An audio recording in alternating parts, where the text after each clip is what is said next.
హరి ఓం. నారాయణ సమారంభం వ్యాసశంకర మధ్యమాం అస్మదాచార్య శ్రీ గణేశానంద భారతీ పర్యంతం వందే గురు పరంపరాం.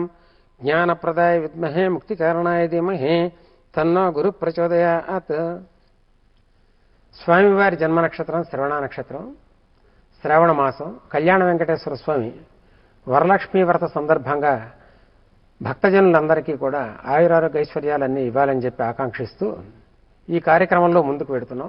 ప్రతి సంవత్సరం వరలక్ష్మీ వ్రతం వస్తుంది, ప్రతి సంవత్సరం శ్రావణ మాసం వస్తుంది, వరలక్ష్మీ వ్రతంగా చేసుకుంటూ ఉంటాం.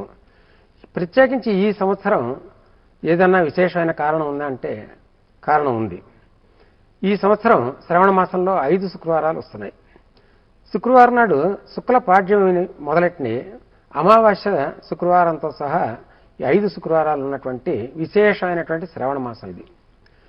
ప్రత్యేకించి మనం 3 రోజుల కార్యక్రమంగా వరలక్ష్మీ వ్రత సందర్భంగా మనం చేసేటటువంటి సాధన కానీ, లేకపోతే ఏదైనా మనకు వచ్చేటటువంటి అసంతుష్టి కానీ, లేకపోతే అసౌకర్యాలు కానీ నివారించుకునే మార్గాన్ని వరలక్ష్మీ అమ్మవారి కృపను పొంది అంటే ఏదైనా ఒక వరాన్ని స్వీకరించాలంటే మనం కూడా కొంత దాని తగ్గట్టుగా మనం కూడా భక్తి ప్రపత్తులతో మనం చేయవలసినటువంటి కార్యక్రమాలు ఉంటాయి. కాబట్టి వరలక్ష్మీ అమ్మవారి యొక్క కృపను పొందటానికి 3 రోజులు, ప్రత్యేకించి ఈసారి బుధవారం నాడు సప్తమి అయింది.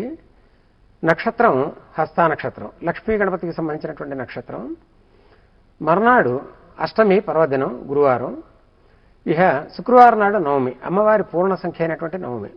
చిత్తా నక్షత్రం అయిన తర్వాత స్వాతి నక్షత్రం, అమ్మవారి నక్షత్రంతో కూడినటువంటి శుక్రవారం. కాబట్టి ఈ 3 కూడా చాలా విశేషమైనటువంటి రోజుల కింద పరిగణించబడుతూ మనం చేసుకునే దానికి తొందరగా సాఫల్యత అంటే ఏదైనా ఒక ఐశ్వర్యాన్ని అనుభవించడానికి కానివ్వండి, ఏదైనా మనకు వచ్చినటువంటి అవరోధం తొలగించుకునేదానికి కానివ్వండి, అంటే రాజోపద్రవ, భయోపద్రవ, మృత్యోపద్రవ, అగ్నోపద్రవ, చౌరోపద్రవ, రోగోపద్రవ, భయోపద్రవ, శాపోపద్రవ అంటే అనేక రకాలైనటువంటి ఉపద్రవాల నుంచి మనం మనిషి బయటపడాలి అని అనుకుంటే చాలా తేలిగ్గా సులభ సాధ్యంగా చేసుకోగలిగినటువంటిది వరలక్ష్మీ వ్రతం.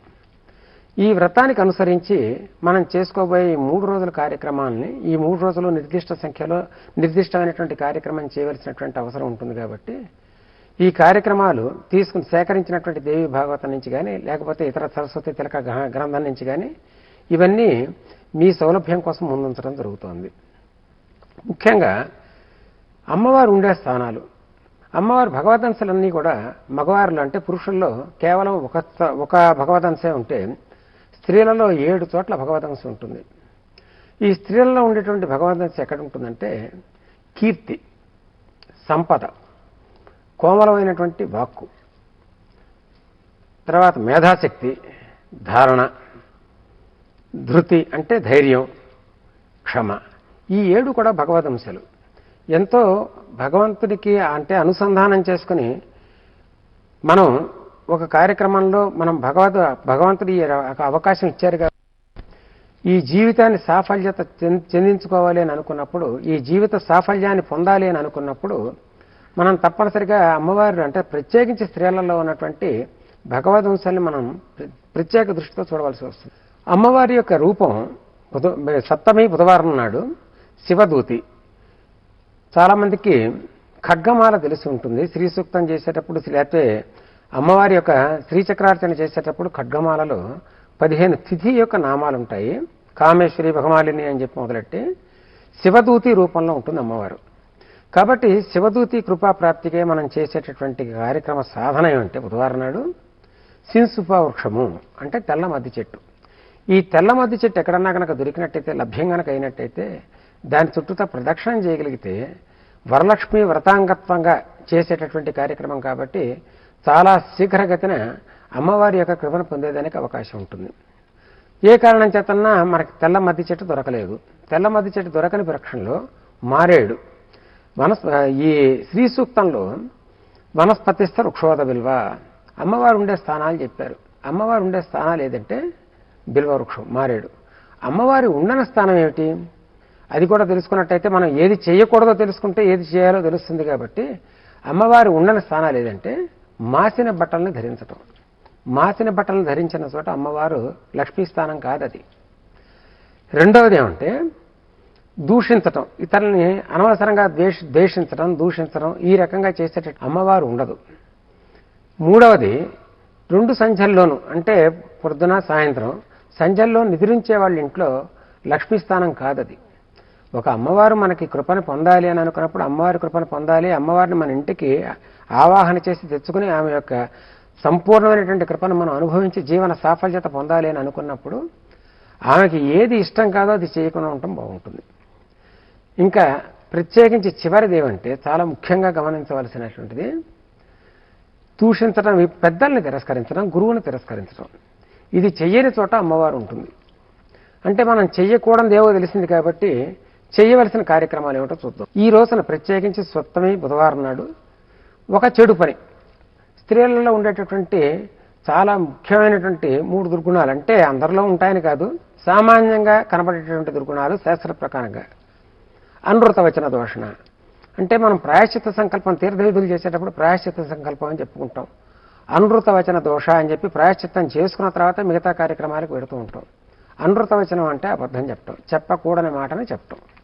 అటువంటి ఏ పాపం చేసినా నోటి పాపం అంటాం. అమ్మవారి పూజ చేయాలనుకున్నా, అమ్మవారిని ప్రస్తుతించాలన్నా, శ్రీ సూక్తం చెప్పుకోవాలనుకున్నా కూడా అన్నీ కూడా జిహ్వాక్రమించి రావాల్సినదే. ఆ అమృత ద్వారా రావాల్సిన చోట అబద్ధపు ద్వారా రావటం అనేది మంచిది కాదు. కాబట్టి ఒక దుర్గుణాన్ని మనం ఈ రోజు కనుక వదలగలిగినట్టయితే సంవత్సరం పొడుగుతా రేపు పై సంవత్సరం రాబోయే శ్రావణ మాసం నాటికి మన స్థితిగతులు ఏ రకంగా ఉంటాయో మనమే బేరీజ్ వేసుకునే అవకాశం ఉంటుంది. ఒక చిన్న కార్యక్రమం ఒక సంవత్సరం పాటు ఒక నియమంగా కనుక ఆచరించగలిగితే చాలా బాగుంటుంది. ఇక చేయవలసిన కార్యక్రమాలు ఏమిటి? అమ్మవారికి చాలా ఇష్టమైనటువంటిది శ్రీ సూక్తం, ద్రవాల్లో ఆవు పాలు. అమ్మవారు ఉండే స్థానాలు ఇవి. ద్రవాల్లో ఆవు పాలలో అమ్మవారు ఉంటుంది, కాయల్లో కొబ్బరికాయ, ఫలాల్లో కదలీ ఫలం, వారాల్లో శుక్రవారం, మాసాల్లో శ్రవణ మాసం. ఇది అమ్మవారి ఆవాసం ఉండేటటువంటి, అమ్మవారు చాలా ప్రీతికరమైనటువంటి రోజులు ఇవి. నివేదన చేసేటప్పుడు పాయసం, ఈ పాయసంలో కూడా అమ్మవారి యొక్క స్థితి ఉంటుంది. కాబట్టి అమ్మవారు ఎక్కడ ఉంటుందో, ఏ స్థానాలంటే ఆమె ఇష్టపడుతుందో ఆ స్థానాలని కనుక మనం తీసుకుని, అంటే ఏ ప్రదేశాలని, ఏ వాతావరణాన్ని ఆమె చాలా ఆహ్లాదకరంగా స్వీకరించగలుగుతుందో, స్వీకరించగలిగేటటువంటి అమ్మవారు స్వీకరించగలిగేటటువంటి పదార్థాలని కానీ ఆ వాతావరణాన్ని కానీ మనం ఏర్పాటు చేయగలిగినట్టయితే వరలక్ష్మి అమ్మవారి యొక్క కృపని శీఘ్రాతి శీఘ్రంగా మనం పొందగలుగుతాం. ప్రత్యేకించి ఈ 3 రోజుల్లో చేయవలసిన కార్యక్రమాలు ఏమంటే తోరణాలు కట్టడాలి. అంటే మామిడి తోరణం కట్టం. గుమ్మానికి మామిడి తోరణం ఎందువల్ల కట్టవలసి వస్తుందంటే మన ఇంటిని అమ్మవారి యొక్క హృదయ స్థానం కింద మనం భావించి లోపలికి వెళ్ళాల్సి వస్తుంది.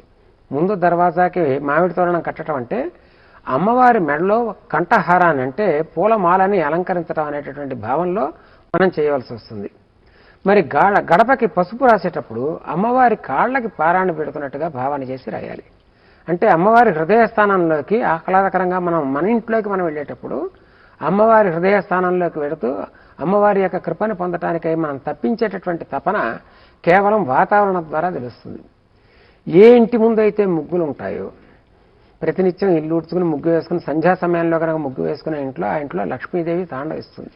ఏ కారణం చేత కానీ సంతానానికి కానీ, ధనానికి కానీ, ధాన్యానికి కానీ ఇంకా నిరోగిగా ఉంటూ ఆనందకరమైనటువంటి జీవనం అనుభవించాలి అంటే కేవలం చాలా చిన్న చిన్న సూత్రాలు మన పూర్వీకులు చేసేవారు. మనం కూడా చేయగలిగినట్టయితే ఈ విధంగా చేసి తరించగలుగుతాం, జన్మ సాఫల్యత తెచ్చుకోగలుగుతాం. ఏదో పుట్టామంటే పుట్టాం, ఉన్నామంటే ఉన్నామని కాకుండా ఉన్నదానికి ఒక అర్థాన్ని తెచ్చుకోగలుగుతాం. ముఖ్యంగా 3వది ధూపం. ఏ ఇంట్లో అయితే ధూపం అంటే మనం సామాన్యంగా ధూపం వేయాలంటే ధూప్ స్టిక్స్ అని దొరుకుతూ ఉంటాయి, అగరబత్తులని పెడుతూ ఉంటాం. అది కాదు, సాంబ్రాణి 4 కుంపటి రాజేసి లేకపోతే 4 బొగ్గులు వేసి దాంట్లో కనుక సాంబ్రాణి ధూపం కనుక వేయగలిగినట్టయితే ఆ ఇంట్లో ఆరోమా థెరపీ అంటాం. దీంట్లో సైంటిఫిక్గా చెప్పాలి అంటే మనస్సును ప్రశాంతంగా ఉంచగలిగేటటువంటి అవకాశం ఉంటుంది. కాబట్టి అనవసరమైనటువంటి గొడవలు, దెబ్బలాట్లు, లేకపోతే మనస్పర్ధలతో నడిచేటటువంటి ఇంటి నుంచి, ఆ వాతావరణం నుంచి ఆహ్లాదకరమైనటువంటి వాతావరణానికి మార్చగలిగే అవకాశం ఉంటే తద్వారా మనకు లభించేది ఏమిటంటే అమ్మవారి యొక్క కృప. ఇక ఆ రోజున సప్తమి రోజున అమ్మవారి యొక్క స్థానం ఎక్కడ ఉంటుందంటే కుడి చేతి మణికట్టు. ఈ కుడి చేతి మణికట్టు చాలా ముఖ్యంగా గమనించాల్సింది ఏంటంటే ఈ తిథుల ప్రకారంగా మనం చూసినట్టయితే ఒక్కొక్క రోజున ఒక్కొక్క స్థానంలో అమ్మవారు ఉంటుంది. సమస్తాంగాయుధావరణ నిత్యామ్నాయ పరివార దేవత అంటే ప్రతి అంగంలో కూడా అమ్మవారిని మనం చూడగలగాలి. ప్రతి అంగం పరిపుష్టిగా ఉన్నప్పుడు మాత్రమే జీవన సాఫల్యత లభిస్తుంది మనకి. కాబట్టి కుడి మణికట్టులో ఆ రోజున సప్తమి రోజున అమ్మవారు ఉంటుంది.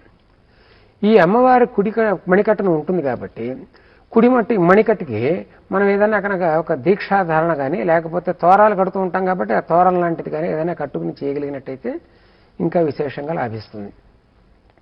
ముఖ్యంగా మనం చేయవలసినటువంటిది ఏమంటే గజలక్ష్మి.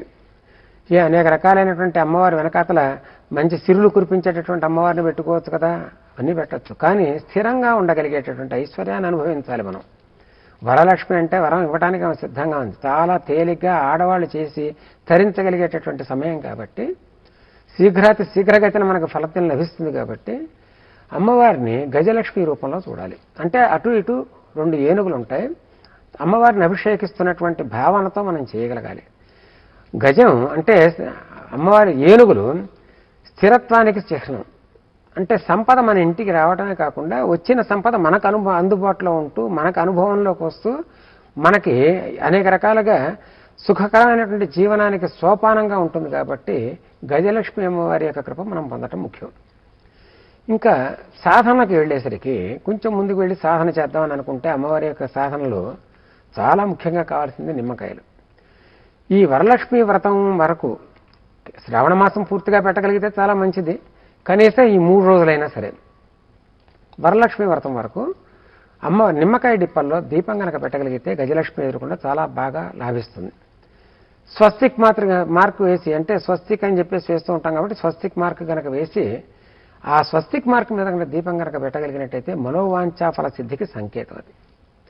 ఇంకా అర్చనలు అనేక రకాలుగా ఉంటూ ఉంటాయి. ముందు కేవలం ఒక ధూపం వేసి ప్రశాంతత, ఇంట్లో ప్రశాంతత చేసే కార్యక్రమానికి ప్రశాంతత తెచ్చుకుని మనస్సుకు ప్రశాంతంగా నిలుపుకుని కార్యక్రమానికి ముందుకెడుతుంటాం. కాబట్టి శ్రీ సూక్తం కేవలం 6 సార్లు శ్రీ సూక్త పఠనం వల్ల, కేవలం 6 సార్లు శ్రీ సూక్త పఠనం వల్ల శివదూతి రూపంలో ఉన్నటువంటి అమ్మవారి యొక్క కృప తప్పనిసరిగా బుధవారం సప్తమి రోజున లభిస్తుంది.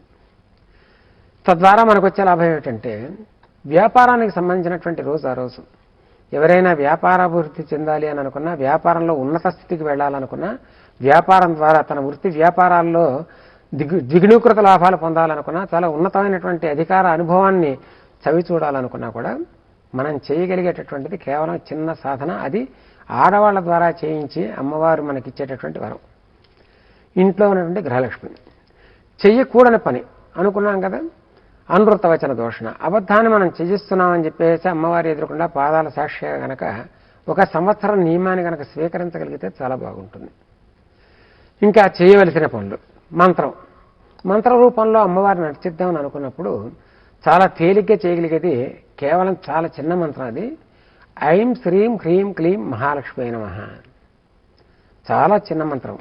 ఐం శ్రీం హ్రీం క్లీం మహాలక్ష్మి నమః. ఐం అనేది సరస్వతి బీజం, శ్రీం అనేది లక్ష్మీ బీజం, హ్రీం అనేది అమ్మవారి అంటే శక్తి బీజం, క్లీం అనేది మన్మథ బీజం. ఐం శ్రీం హ్రీం క్లీం మహాలక్ష్మి నమః.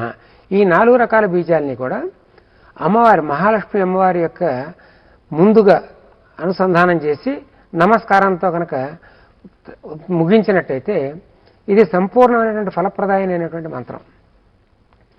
నివేదనలో మనం పాయసం అని చెప్పుకున్నాం. ఇంకా మనం చేయవలసినటువంటి అర్చనా కార్యక్రమం. అమ్మవారు పంచాయతన రూపంలో ఉన్నటువంటి గణపతి తర్పణ ప్రియుడు. గణపతికి కేవలం తర్పణంతో తృప్తి పొందుతాడు ఆయన. నమస్కార ప్రియ భాను అంటే సూర్యనారాయణమూర్తి. పంచాయతనంలో ఉన్నటువంటి 2వ దేవత సూర్యనారాయణమూర్తి. ఈ సూర్యనారాయణమూర్తి కేవలం నమస్కారంతో తృప్తి, అందుకని సూర్య నమస్కారాలు అంటూ ఉంటాం. నమస్కారంతో తృప్తి చెంది మనకి వరాలు ఇవ్వగలిగినటువంటి అవకాశం ఉంది. అలాగే అలంకార ప్రియ విష్ణు. అలంకారం చేయాలి, చాలా విశేషమైనటువంటి అలంకారం చేసి చాలా శోభనస్కరంగా అలంకారం కనుక చేయగలిగినట్టయితే విష్ణువు తృప్తి చెందుతాడు. అట్లాగే అభిషేక ప్రియ శివ. అభిషేకం అనేక రకాల ద్రవ్యాలతో శ్రీ రుద్ర నమక చమక భాగాలను ఉపయోగించి అనేక రకాల శ్రీ సూక్త పురుష సూక్తంగా మనం అభిషేకాలు కనుక చేసుకున్నట్టయితే అంబ సదాశివుడు తృప్తి చెంది మనకు అనేక రకాలైనటువంటి వరాలు ఇవ్వగలుగుతాడు.